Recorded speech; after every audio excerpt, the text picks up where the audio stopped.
At one time or another, most of us have seen young children build things. Usually, children don't make elaborate plans. They simply piece things together as seems best at the moment.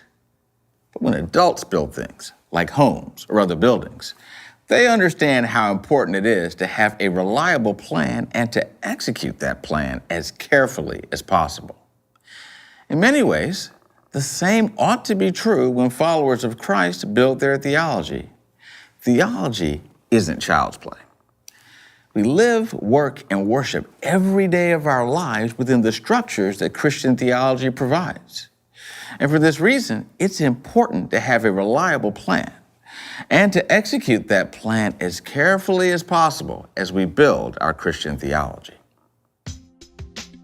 This is the first lesson in our series, Building Your Theology.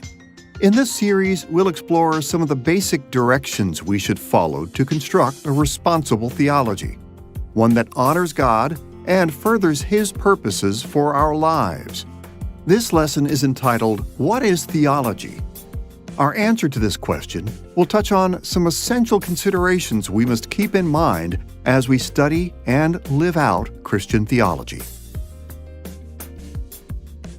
Our lesson will divide into three main parts.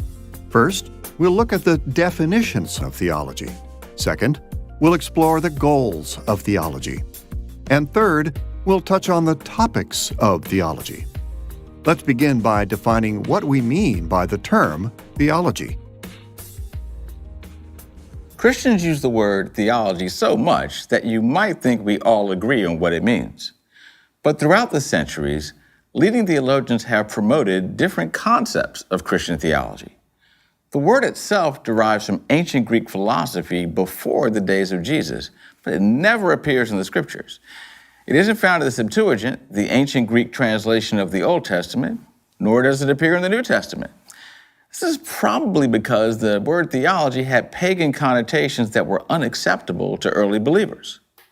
Even so, Christians began to adopt the term theology not long after the time of the New Testament, and it's become a regular term in our Christian vocabulary today.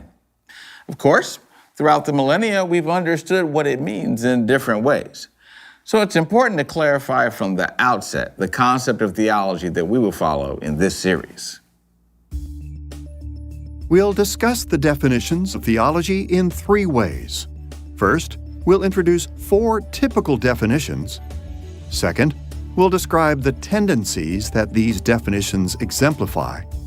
And third, we'll touch on some evaluations of the strengths and weaknesses of these tendencies. Let's get started by noting four typical definitions of the term theology. According to Romans chapter 1, there's a sense in which all human beings are involved with theology every day of their lives.